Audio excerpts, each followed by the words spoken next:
Oh, here we are right here already. Hey, and now we're live. So, And now we're live. yes. Welcome to the Firearms. Oh, screw that. Let me start recording the actual. Okay, take two. Someone Somebody on YouTube gets to watch us make errors, but hey, let's try this again. I got audio now, so that might help. Welcome to the Firearms Insider Gun and Gear Review Podcast, episode 291. On this show, we showcase gun reviews, gear, and anything else a gun enthusiast might be looking for. We strive to evaluate products from an unbiased and honest perspective. I'm your host, Chad Wallace from the Firearms Radio Network, your source for all things firearms related. Tonight, I have a holster review, and then the rest of us will be discussing that new SIG that has a duck on the back of it, some CMMG's Banshee, and we're not talking the quad motorcycle type, and CMC's Triggers has a new 700 Remington trigger. Tonight we have Rob and Tony because Zane said he was driving, and I think he forgets about us and doesn't want to be on the show anymore, but we can't really fire him because that's just, we only fired Felicia and that was it. So what it is, Zane big timed us because he was on This Week in Guns, and he's a superstar now. Yeah, that's what. Oh yeah, he's way too good for us. So I'm going to go with what we did in firearms, but I have an update thanks to Swamp Fox.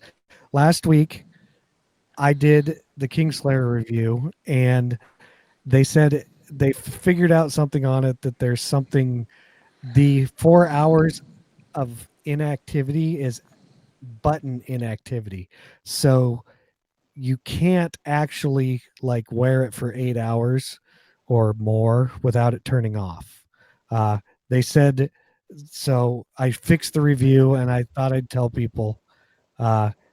They also did mention that they are maybe doing more. Okay, hold on. Okay. Hold on. Are they saying if you don't push a button within 4 hours, their red dot will shut off? Yes, that is exactly. That's what it sounds like, yeah. So if you draw it, do you have to push it? So if you're using it as a defensive firearm, will the red dot be? No, it'll be okay. Off.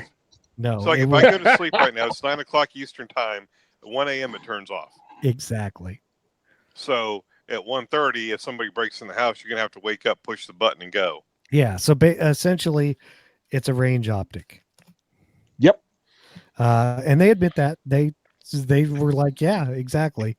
They're like, we're working on stuff. So they said because we're new, we wanted to hit the price points, and get products out there that are decent. But like Rob said, he has one of their scopes and he likes it. And I think their scopes, maybe they hit the mark better than their mini red dot, but I will say for the price of the scope,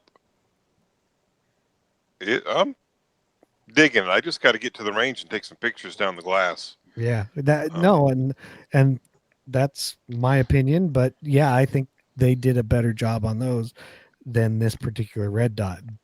Like I said, it's our opinion for the nickel papers printed on, right? That's right. For what it's worth on the free podcast. And if you don't like it, send Chad a letter and he'll rebate you every time you spent watching this podcast. No, I'll give them their money back. Yeah, exactly. Yeah, that's totally different. Watch how you word things. We don't do full rebate. refund. Yeah. That whatever. Besides that, I did not make it to the range, which I was hoping to. So I, dry fired, wrote a holster review that's up here in a little bit. Nothing, super exciting. So, Rob or Zane or Tony, if Zane ever shows up, might have something better. So what did you guys do? Well, unfortunately, I don't have very much better, Chad, because this last week was that hurricane that came and went and came and went and came and went and went. Oh, that yeah. thing that came up here. And so everybody buttons down. Florida hurricane or tropical storm gets anywhere near, and you see a lot of people freaking out. Gas goes bye-bye, this, that, and the other. So, But it did give me an excuse. I figured, I put my shutters up before the last hurricane, and I said I don't want to take it down. Oh, hey, there's something in the Gulf. Yeah, I don't have to worry, or in the Atlantic. I don't have to worry about taking my shutters down. I'll leave them up for another week. It's laziness by default, So I'll have to take my shutters down this weekend probably. Yeah, or just. But other than that, I didn't do squat. Okay. A little bit of dry fire and a little bit of piddling around, but yeah. Tony. Hold on. Yeah, sorry, I had to turn that mic on. This is what I did. I'm running. Okay. You practice your karate? Yeah, Winchester 1200. Oh, never mind. I got the one with the rib on it. I picked up a Winchester 1200 from Tanner's Sports Center over in Pennsylvania for $149. 12 gauge shotgun, Winchester old school, built in America, which is no longer where Winchesters are built. They're all made in Japan, and thought it was really cool. Made in USA. This is the second one I have. I really like the way they work.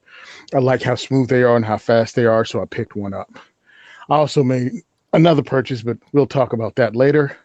We also drew names for the winner of, excuse me, how do I word this? Somebody's going to receive, one of our Patreons, $20 and above, is going to receive a pistol from Yankee Marshall. That person will be emailed and told to give me their information so I can give it to Yankee. And also the Wheel of Freedom was also given away to a Patreon. So that's what I did. Okay. Did we lose Tony's mic and Tony? I think we may have. Uh-oh. Yeah, I mean, that's kind of what it sounded like, but I guess he'll figure it out in a second or not. So now that we got rid of Tony somehow, Hurricane must not like Tony. So announcements, bandwidth sponsor, Patriot Patch Co. Go sign up for the Patch of the Month Club. I don't know what next month's is, but they have lots of pre-orders on patches. You can get some trick or treat Army guys, Buffalo Hunter, aim for the head, zombie thing, security, ghost guns, squad goals, loyalty above all, and the Vera patch is back. So, oh look, we got Tony back now that we skipped that. Yeah, whatever. I have no idea where I dropped out. So what? It sounded like you were almost done, and then so we just gave up on you. Okay, cool. No problem. Yeah, I didn't figure you cared too much, but now you're showing that shotgun. Ooh. Ooh, pretty. It surely is pretty. Yes. Yep. So check out Gunstreamer if you want some firearms content videos. And if you're shopping Amazon, please use our firearmsradio.tv/Amazon affiliate link. And it will send some money to the Firearms Radio Network. And since Rob's here, woo! I don't know if he remembers what to do, but yeah, this is where I go. The views and opinions expressed in this podcast are those of the individual co-hosts and do not reflect the official policy or position of the Firearms Radio Network and or their employers. This is not legal advice, nor should it be considered, construed, or interpreted as such. Viewer discretion is advised. This is especially true on live shows, which I think we got, 2 people watching us now? 3. 3? Oh, wow, cool. Yeah. And now to talk about... Well, if you count Tony, he's watching. And now to talk about a holster, Chad. Hey. So tonight up on the actual review, we have the Nightfall Customs holster. It's, you can get holsters, this, that. It is a Kydex holster. I'll go through the review. I don't have video. It's not really anything that you can't explain anyway. So here we go. I was actually looking for an outside the waistband competition-ish, I said, style, and I ran across Nightfall Customs because I was specifically looking for one for a Polymer 80, and they actually make one for a Polymer 80. Of course, I sent them an email, and voila, now we have a holster to review. And I also didn't find many holster manufacturers that made the type of holster I was looking for. So, as I already said, it's Kydex. It is outside the waistband. Now, the one they make is called their OWB Tech Lock / paddle, because you can get it with either a Tech Lock or a paddle. I'm not keen on paddle holsters, but the Tech Lock's a different story. This one's in black, but of course you can get any different colors of Kydex, all that stuff. It is not very nicely molded. It flows very nicely around the contour of the pistol. You can go look at the pictures. It shows a good idea. Uh, you know, there's no real sharp edges. They do offer an edge polish if you like them polished. It's like a $5 option. It is also open at the bottom so that you can fit like a G34 length slide or something, which is nice because different pistols will fit, or compensators, or etc. It has a very tall molded in sight channel, which is really nice if you're running suppressor height sights. The lead times can vary, but I did notice that they're still, even when they're long, they are fairly short. Fairly short meaning like 2-3 weeks at the longest, which other manufacturers are 6-8 weeks sometimes. Thought that was kind of nice. Now the real reason I was looking for this kind of holster is, first, this one did have the Blade Tech Lock, and I'll give you a brief thing on what the Tech Lock is. It's an adjustable. It adjusts for different belt widths, and it's got a little fold-up lock that keeps it on your belt, and little pieces that come out for the belt width. And so mounting a Tech Lock on the holster, it also sets the holster farther away from your body, which for this particular style holster is what I was looking for. I like Tech Locks. That's one of the reasons this holster was pretty much perfect for me. It is also a zero cant holster, which is another thing I was looking for this particular holster. I like straight up and down draws for competition shooting. It's not like USPSA, but for other stuff. And since I have a mini red dot, Holosun, that Kingslayer, etc., I also opted for the RMR option, which cuts the holster down farther to allow for the sight. And it has a bonus by allowing pistol presentation can also be faster because the gun can clear the holster quicker. Hey, it's kind of a win-win. You don't need it even with a standard non-RMR slide, and it still holds the pistol fine. It also has 2 adjustable retention screws to adjust the tightness, which is nice if you're running different pistols in the same holster, like I actually am, because I'm running the full-size Polymer 80 and also the compact Polymer 80.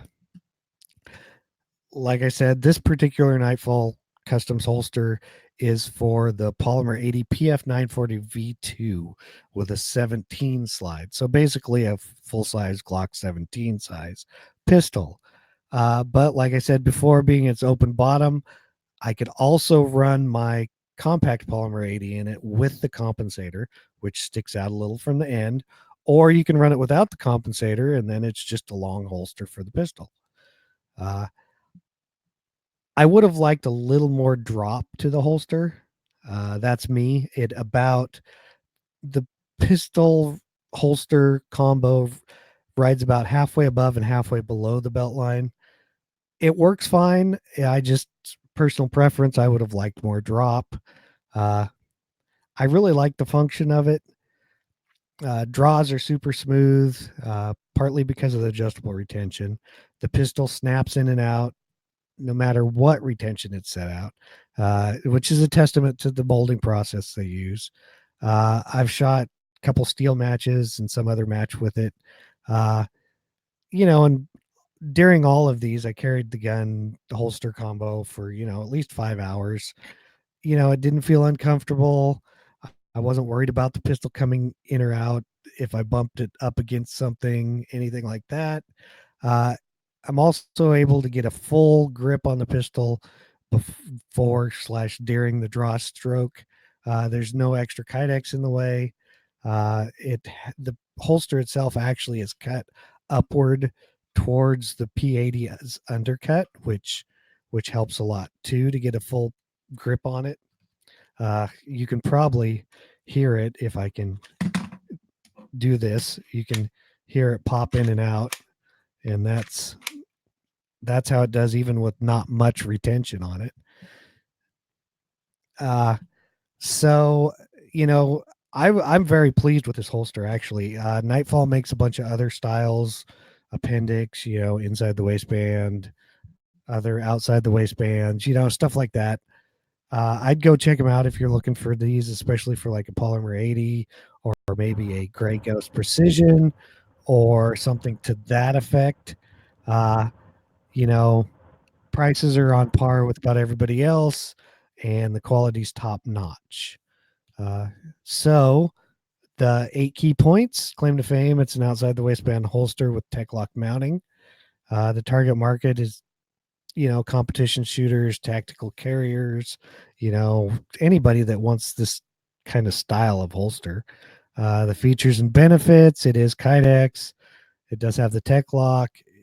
They do have the options for the polymer 80s, the straight cant, the optic sight cut, adjustable retention, and it's made in Alaska. So it is still made in the USA. If you want other options or finishes, they have different cuts, patterns, colors, all that kind of stuff. I couldn't really find any other reviews on this holster. There's, a 5-star little one from what others are saying on their website. But besides that, this particular holster, as it came to me, is $69.99. And that's like free shipping. That's what you pay. You don't have to pay anything extra. So if you need it now, you basically give them an email, order it from their website, etc. And that's Nightfall Customs. So our rating: pros, it's got the optics cut out. It is adjustable retention. The open bottom is really nice. I gave it a pro for tech lock because that's what I was looking for. And it's available for polymer 80s, which means it should fit the Faxon pistols and the Gray Ghost Precision pistols. The cons is the lead time can vary, so it could be a week sometimes or 3 weeks other times. They charge $5 for the polished edges, which isn't a lot. It's kind of like, just throw them in. And I'd like more drop from the belt line, but that's just me. So the score I gave it was 8, which is great. And there you have the Nightfall Customs Tech Lock holster review.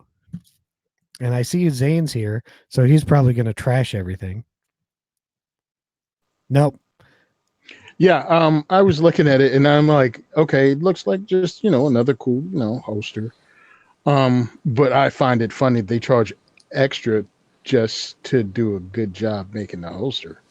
I mean, yeah, that's the thing I got is I was like, okay, they want $5 extra to polish the edges. I mean, you don't have to have, they're still smooth and done up. They're just not polished. It's like, how's this then? Just add the $5 extra and make that your price and give a finished product. Yeah, and like I said, it's still finished because it matches the holster, but it's just not, how some of them, the edges are highly polished. And I'm like, yeah, okay. It's either, one or the other, I guess, but they probably added it at one time, I'm guessing because somebody wanted it. Yeah, whatever. Yeah. But besides that is a nice holster. That's why I kind of was like, that's a con for me. Yeah, just add $5 or $4 or whatever. Yeah.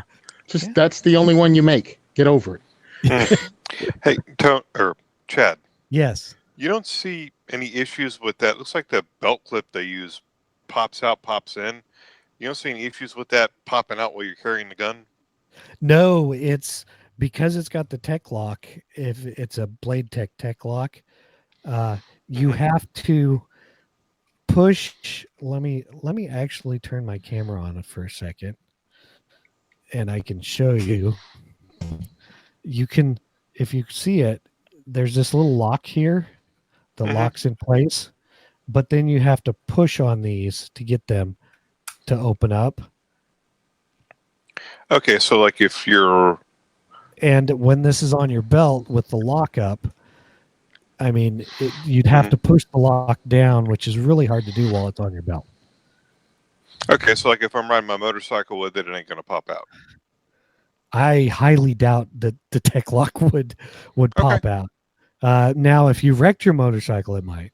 Oh well, yeah. In that case, all bets are off. But I'm guessing that the gun would probably pop out of the holster, and the holster would still stay on you. That's my guess with the Yeah. tech locks. That's the only problem with tech locks that I don't like on regular holsters is it's only 2 inches wide, so you only have like one mounting position spot, whereas like your typical outside the waistband holster has spots on the outside of each, like a pancake style, Mhm. which I think gives you a little better rotational movement, Mhm. less, but you know that's not what the tech lock's for. So that's that. You think Zane's going to talk, or is he just kind of here hanging I out? think that's Tony's Yeah. sec. Oh, Hi, I'm here, kind of. Um, Yeah, no, I've used the Blade Tech lock, and it also is extremely similar to both the Blackhawk version of that and the Safariland version of that. They all kind of do the same right. thing. I have it for a taser now. It works. I'm to the point now with outside the waistband holsters though. Like I'm just going to use Safariland. Like I'm sure it's a fine holster. I kind of agree with Tony. Like either just polish it or don't. Right. But at this point, like if it's outside the waistband, it's Safariland. Yeah, and a lot of people kind of do that, especially like with what you do. That makes a lot of sense. Yeah, because I'm not going to conceal an outside the waistband. I could. I've done it before, but Well, the way I dress and stuff, it ain't going to happen. well, So and if I'm that's the carrying thing. outside the waistband, it's openly carried. And at that point, I want active retention. Right, and that's the thing. And I did not want active retention because of what I'm using it for. Mm-hmm. Right. So now for competition, it makes sense to not have the active retention, I guess. right, and yeah, exactly. That's kind of what I was thinking. Yeah, I wore outside the waistband my Glock 19 during the NRA show in Georgia, in Atlanta, and pretty much when I walked past the guys over at Crossbreed who know who I am, they were like, "What's that? What's under your shirt?" And I'm like, a Glock 19 and outside the waistband holster. They're like, Here's a super tuck. go home and un-F yourself. That's how you got your free holster, was just walk by their booth with the outside the waistband Dude, they were like, holster on. "What is dude. that?" They're like, "What is that?" Because okay. at that Now I know point what to they'd do all next year. well, what it is they'd at that point already given me one as a giveaway, Right. and I'd given it away a couple of times. But everybody who I gave it to during my diversity shoots were in Jersey, and they were like, "Thanks a lot, I really appreciate it, but I'm never gonna wear it." So I had it printed out with all the numbers on it as a certificate with the code. So they knew if I wanted one, if I wanted to be a piece of crap, I could have gotten one already. Right. And they were like, "No, here." And so far, I've done 2 or 3 reviews on it, and I still have to do a written review. So, I mean, I'm figuring they got their $65 worth out of it, but still, Oh, probably. they were like, "This thing sucks." They should have What- made you give them your old holster. Yeah, well, what had happened was I was taking a class and I had no holster for my Glock 19. And I just stopped and picked up one of those Black Hawk faux Serpa. I mean, it's a Black Hawk, but without the Serpa button on it outside the waistband for a class. Yep. That's all. I gotcha. Well, now we are into the product spotlight and discussion. Just in time for Zane to. Oh wait, it's a SIG. He probably won't crap on it too much. Tonight we have the SIG P365 SAS. Yes. Oh no, this is why I logged in. This is why I logged in. This product. Okay. So Okie dokie, here we go. this ought to be great. So I will go let through. Chad get through the review or the write-up before we. Yeah, I'll go through the specs and all that stuff first. So what it is yes, it is their 365, but they did some extra work to it. They basically dehorned it and made it as smooth as possible, missing a front sight, and I will explain why here in a minute. It is ported barrel and slide, so there's that. It is in 9mm. It's still your semi-auto black polymer, all the stuff, micro compact, stainless steel frame material, which is not the grip. The slide is still their nitron finish and made out of stainless. The barrel's carbon steel. It is their striker fired 3.1 inch barrel, 5.8 inches long, 1 inch wide, and 4.1 inches tall, and it weighs 17.8 ounces. So what they did is they designed it, or so they say, for the serious CCW user who truly understands the value of smoother draws. And why it's the SAS is it stands for SIG Anti-Snag. And they gave it the SIG Anti-Snag treatment, which gets rid of all kinds of edges, including sights, except they put a sight on it. They flush mounted one of the FT Bullseye fiber tritium night sights, then put a cutout in the rear. And I did a review on this sight, I don't know, a couple years ago, maybe. And 2017. I went back and read it. Okay. And it has some pluses and minuses, but let's just put it this way. I still have it on that same gun. So it wasn't worth me taking it off. But it puts a circle and then you center the other circle, and that's how you get your sight picture. So, you just kind of put the dot on the target, and that's what you get. It does work. It's reasonably quick, easy to learn. The one I have, dirt, water didn't seem to affect it all that much, which was a nice plus. The only problems I have with that sight is you cannot adjust anywhere that the bullet hits. The point of impact of your chosen round is not adjustable. But in this particular case, melting that particular sight into the slide, I thought was kind of cool. I'm not keen on the ported slide and barrel. I don't really need that. But hey, it comes with one 10-round flush and one 10-round extended mag, or so, any 365 mag, pretty much. I was going to say something else. Oh, and if you look at the back and see the memes, the little striker plate, slide plate at the back of the gun looks like a duck. So now that you know that, you'll never see it again any other way.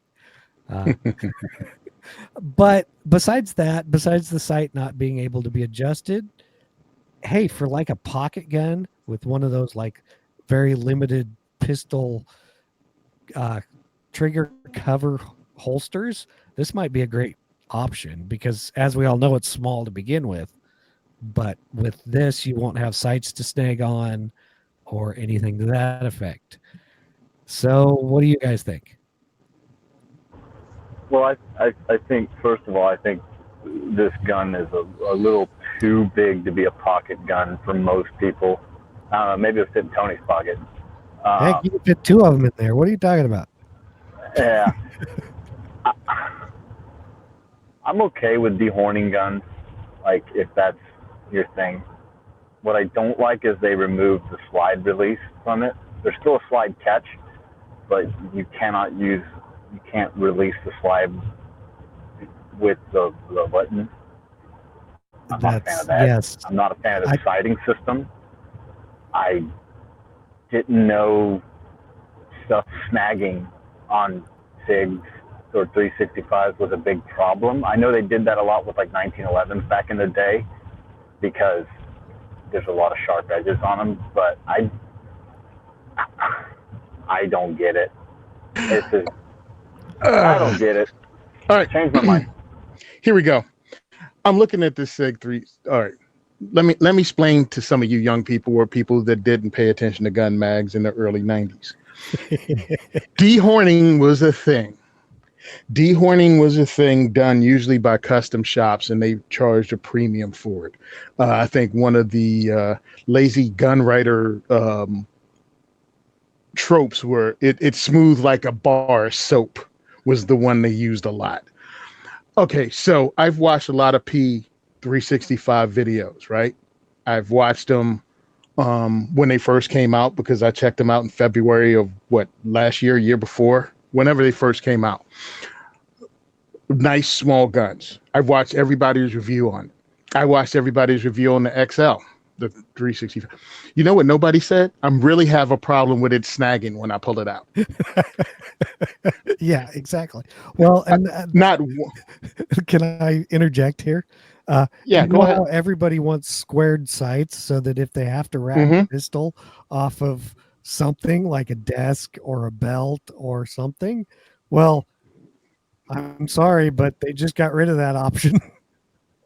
And truthfully, that's something that's just way too much stress on too, because you can rack something off your freaking pants leg without having to hook it on the rear sights. Right. But I'm like, okay, you gave us an option, and then nothing's wrong with dehorning it, smoothing it out. You know, you created some emergency that wasn't there, and then tried to call it innovative when it's over 30 years old. At least the last time I saw it was like, how long ago was the 1990s?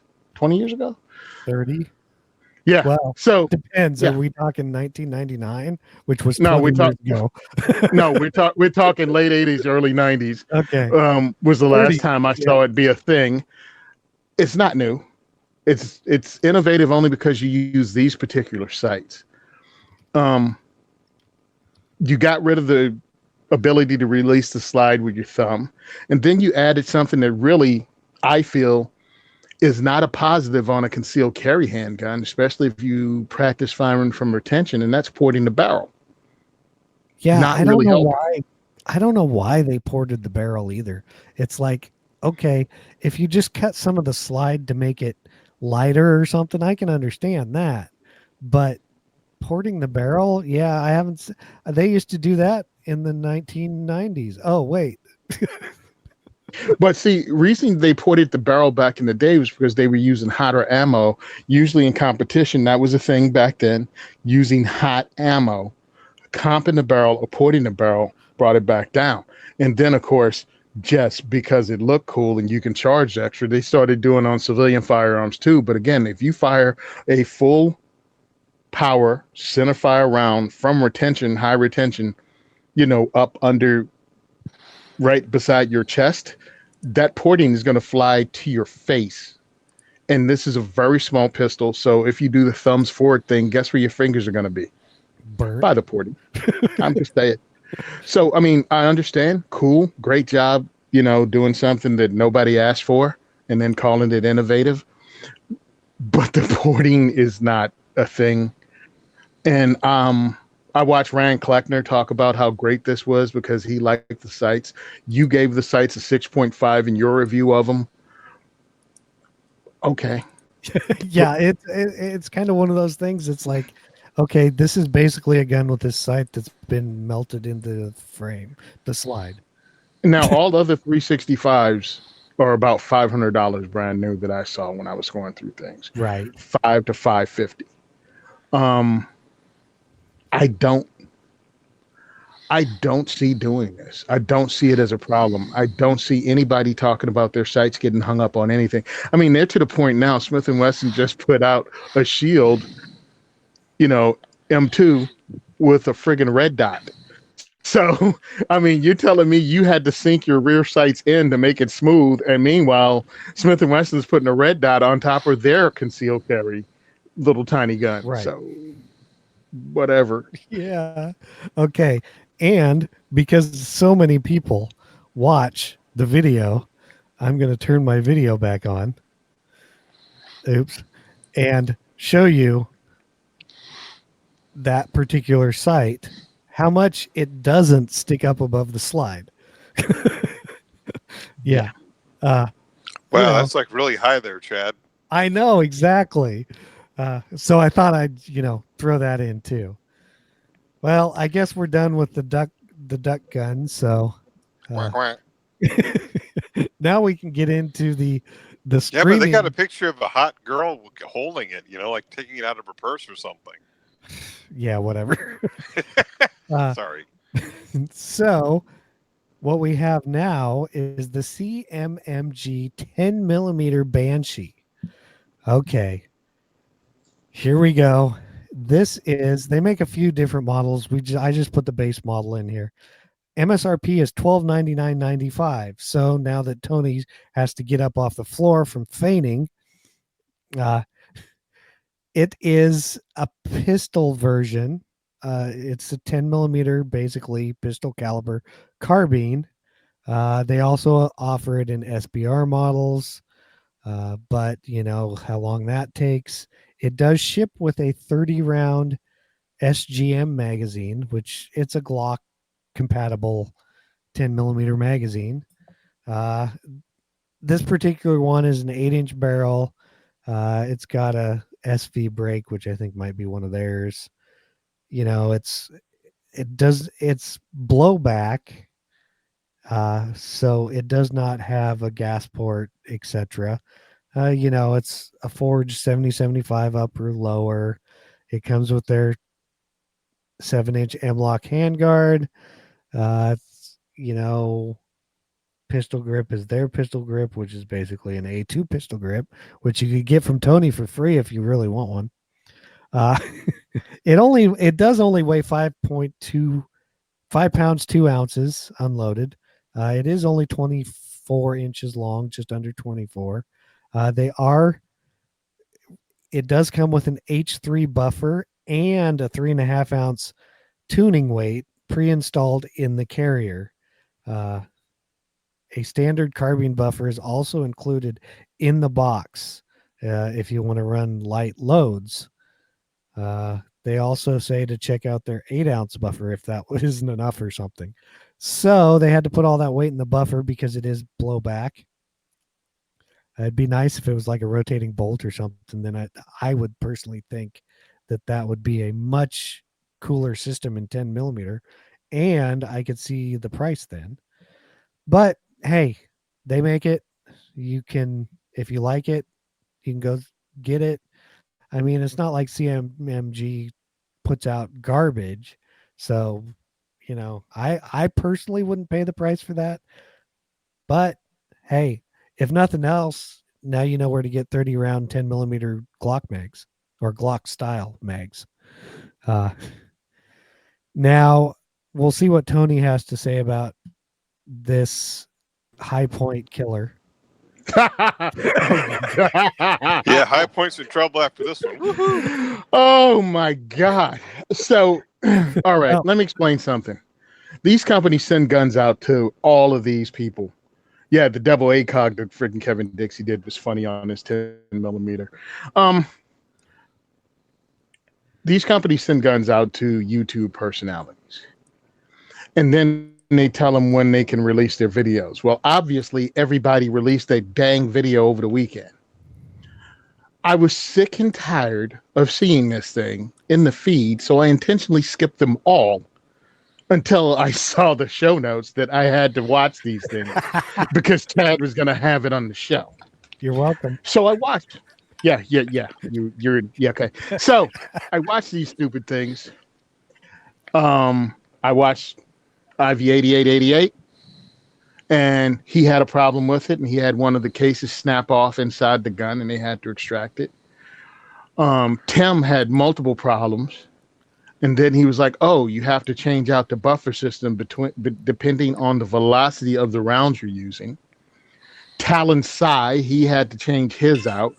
And I mean, I really wanted to watch Curtis on VSO, but by the time I watched those three, I just was tired of listening to people make excuses why a $1,300 10mm carbine didn't work. Because that's what it really came down to. Well, So you're telling me your 10mm carbine, you have to carry 2 different buffers and then read the side of the ammo that you're carrying to figure out which buffer you have to put in it to get it to work. That to me screams range gun. That's all it's ever going to be is a range gun. I don't even want to have to change those on the range, so I don't know who. I know. I have no idea, but I'm sitting there going, who else makes a 10mm pistol caliber carbine that you don't have to do? Oh yeah, High Point makes one, and it's $300. It's a range gun. What difference does it make how much you spend on it unless you like spending extra money on something that works like an AR and fires 10mm rounds? All right, fine. You're going to pay all that extra money for the ammo when most 10mm ammo is still at 40 Smith & Wesson speeds. You're just paying extra money for the extra brass. I mean, if you don't believe me, read the sides of the boxes, because you're going to have to do that anyway if you buy a CMMG Banshee just to figure out which buffer to put into it. And I just felt it was ridiculous. These dudes get free guns, and then they make up excuses why the free gun didn't work. And I'm thinking if they would have gotten a High Point for free, they would have crapped all over it if the High Point didn't run out of the box. Just saying. You know, my issues with that is they send out a gun to be T&E. They know people are going to T&E it. You should send them a gun that works. Yeah. Exactly. Oh, it's not the fact that the gun doesn't work. Well, some of the gun didn't work, but it's the fact that you have to find out what velocity ammo you're using, and then swap out the buffer according to what ammo. Now, one of the guys I watched, I forgot his name. Yeah, I forgot his name, but he does a what's for dinner drill, which is he loads up different types of ammo, like 10 different types of ammo in the firearm, and fires it and see if it runs with it. He would have to swap out his buffer depending on the freaking velocity of the ammo he was using just to do that test. I'm not saying it's realistic. I'm saying just to do that test. So again, I'm not saying they make bad stuff. I'm just going, so all that development, because they claim they've been working on this for years, and that's the best you can do. And High Point went, all right, just make the freaking slide heavier and put it out. You know, we've made it in 380, 9, 40, 45. Let's make a 10. All right, make the slide heavier. All right, done. There you go. So, and why am I comparing it to a High Point? Only because there are not that many 10mm pistol caliber carbines out there. There's Just Right Carbine. They make one out of New York. And it's them. Stag has one coming out, and Chris Vector has one. And TNW as the show note. It's hard to explain who they are. Ages ago, we had one of their things on, but it's basically theirs is like $700. But okay. You know, hey, I've talked to the guys there before at SHOT Show, and you know, I'm guessing. I mean, really, it looks a lot. It's similar. It's the AR style, you know, stuff like that. Yeah. All right, I remember. Okay. I'm looking at a video now. Yeah, but yeah, I'm with you guys. I'm not going to buy this. If you want to, fine. Especially after Tony watched all the videos and they were all having problems. And I just want a gun to work with whatever ammo that I didn't buy at Walmart. Nice. So that's my opinion. Oh, and by the way, one of the coolest accessories, and I've told you guys this before, is that NSB? High Tower Armory that makes that bullpup chassis for the High Point. Yes. Dude, it is so cool. And throwing a 10 millimeter carbine in one of those, it'll be like what? Nice. Yeah. It'll be because like 28 inches long, huh? Yeah, it's awesome looking. Yeah, one, it'll look really cool, but two, it's like 28 inches long and can be used as a suppressor host because High Hey. Point's barrels are threaded for a suppressor. So Tony, what's the High Point retails for? What, about $300? Yep, $300. What's that chassis retail for? $285. So you're talking $600. You got a really cool little 10 Well, millimeter for range toy. for $600, you got a 10 millimeter range toy. Throw in another $200, and then another $500 on top of it, and you can buy yourself a suppressor, the tax stamp. Oh, you get the whole schmack. Now, the only thing is that I'm not whole familiar with thing. High Point. Do they use proprietary magazines? Yes, High Point uses proprietary magazines. They only have 10 rounders, I think, in 10 millimeter. But they have a company called Red Ball. Mm-hmm. They make like 20 rounders in the 9. Yeah, I think they make extended 45s. Wait a minute. Just, I wonder, can 45 be used? I don't know. Anyway. Well, no, the 45 is a little wider in diameter than 10 mil. Okay. But I would say probably not, because 10, I don't know, probably not.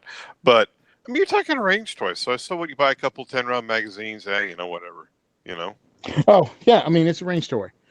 And that's all it can be if I have to swap buffers out, dude. That does not sound dependable. What if on the side of the box it says it does a certain velocity, and we all know it does, and then all of a sudden you put it in your gun and it doesn't do that velocity?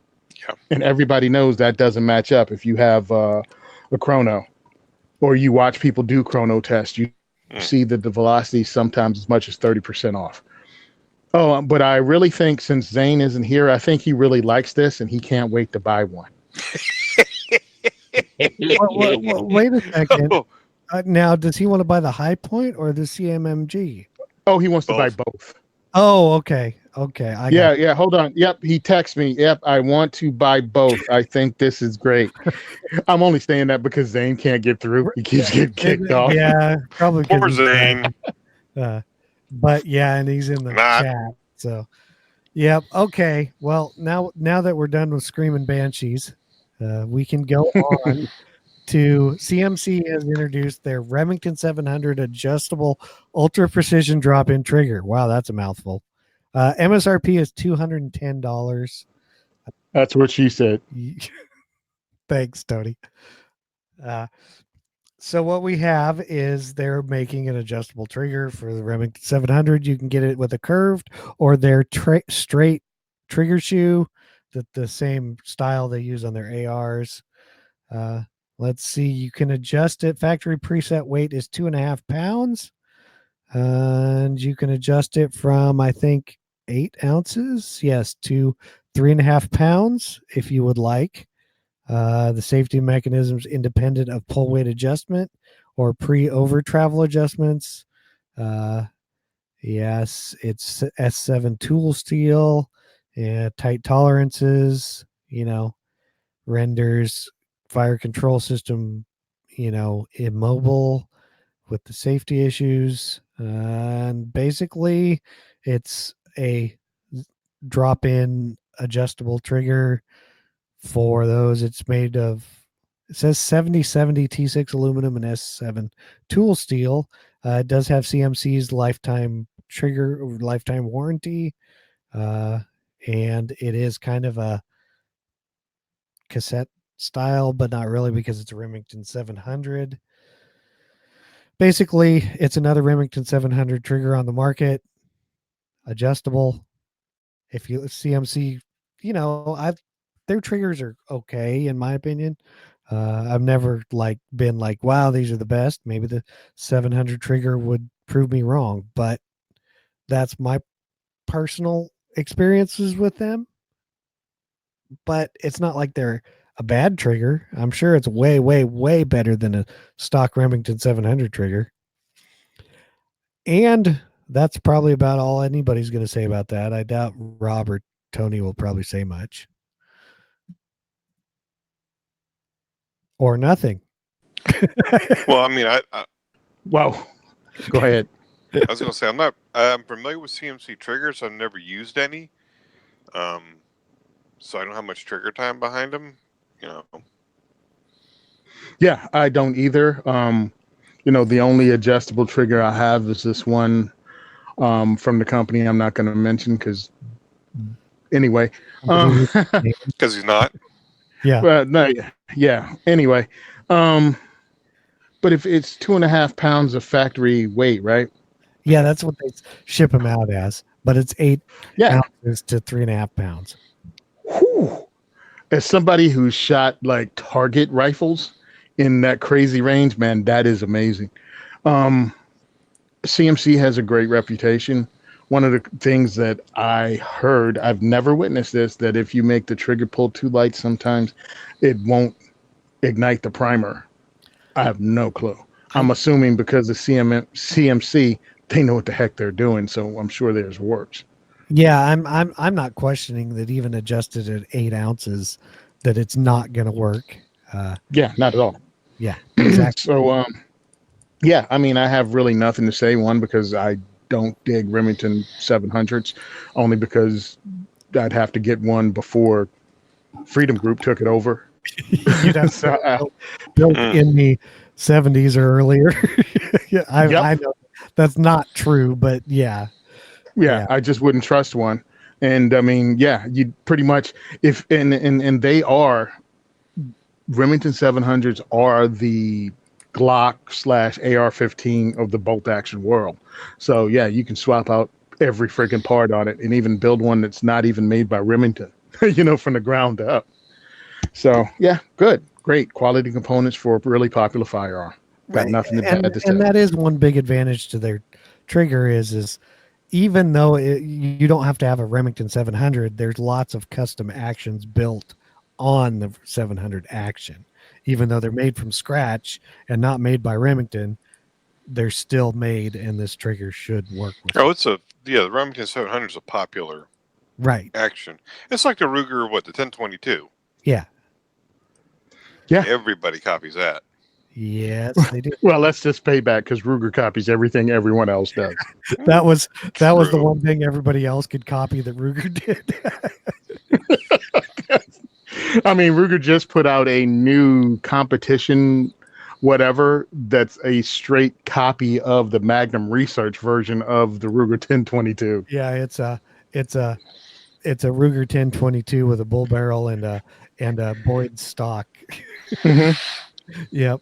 Okay. Well, now we're done with CMC's trigger. We didn't have any listener feedback, so you can send us some if you would like. But Zane did say he really loves Remington products and loves Ruger 1022s. No, you got to make sure and specify that Zane really likes products made by Freedom Group. Oh, yes. And one of his favorite guns is a Springfield Armory XDS with grip zone on the side. He loves that first generation. Okay, Tony, guess what? Am I up? Do I get to talk about the diversity shoot? You do. All right, or guys. Anything else that you want to talk about with the diversity shoot or podcast that you do about it? Or I'm done. All right. All right. Simon Says Trains in my Instagram. If you guys don't know that, and I've been blowing it up lately, someone hijacked my Facebook, and I have to go in and change the password every day because they're jerks, because they're hating on a brother. That's okay. Ain't going to stop me. The Second is for Everyone on Facebook is my page there. If you want to check out Diversity Shoot and see what it's all about and check out our videos, you can go to diversityshoot.com. If you also want to donate, you can go to our GoFundMe, which is The Second is for Everyone. You can purchase our T-shirts at 1022clothing.us. We're like 5'11", but we go up to 6X, so we're 1022 because we twice as big. And you can do all this from diversityshoot.com. If you want to purchase something and have it sent to us so we can give it away at a diversity shoot, you can go to blackbagresources.com, type in 2A4E, and of course it will be dropped off so you won't have to pay shipping. What does diversity shoot do? We introduce people that have never fired a gun. We're in New Jersey. We offer people who've never fired a gun the opportunity to shoot one, meet gun owners, and meet Second Amendment advocacy groups that work in this state and also nationwide. The NRA ILA comes by almost every time and talks about what they do. And also the gun owners that don't know the area or don't know the Second Amendment groups in the area. Well, we introduce them to the Second Amendment advocacy groups too. It's a lot of fun because we can talk about the stuff we talk about online. We can educate people. We also give out good points that you can use in your pro Second Amendment arguments or discussions with your friends and family. We're trying to grow the community through face-to-face contact with people that might not agree with you, but through conversation, they'll at least understand that you're a decent human being and they're giving up themselves a right. And it's really fun. And I really feel that we've made a difference over years. And I'd like to thank everybody that donated $20 and above to our Patreon and helped us make money and really helped us going to get us through this year with the money that you donated. And yes, if you join us at a Patreon at $20 and above, we're going to have firearms giveaways or firearms like giveaways. My next thing is a PSA rifle kit. So that's everything but the lower receiver. I'll be giving that away this month to someone $20 and above donated on our Patreon. I think that's it. I got everything out there that I want. And I really appreciate you guys allowing me to talk about this every week for years now. I really, really do appreciate it. And I thank all the people that shoot us emails about what we do. Thanks a lot. You know, if we didn't let you, then you'd probably like quit the show or something and Oh yeah, I'd leave. There's no other reason for me to be here. Oh, yeah. And I could continue my podcast, the 2A4E podcast, on your favorite podcast app. I actually got an email on diversityshoot.com talking about how they liked this show. I mean, they followed because they heard, the Diversity Shoot and heard me on another podcast. But they started listening to this show based on that. And they said they really enjoy this show. Yeah. And Rusty donated, which was really cool. Thanks a lot, Rusty. I know you got a family and responsibilities, just like a lot of the other people that donated. But he's in the chat right now. And I'd like to thank him. Awesome. So send questions, comments, or feedback to gungearreview@gmail.com. Remember to subscribe and leave us an iTunes review. Check out all the other great shows on the Firearms Radio Network at firearmsradio.tv. Be sure to visit the Firearms Insider, and you can read reviews for days. Check us out on Facebook and Instagram at Firearms Insider. And thank you for listening to the largest pound-for-pound podcast on the network that also involves people cycling pistols and causing trouble. And sorry, we are out. Zane loves man hugs, especially from the back, especially if you don't know him. I think he does.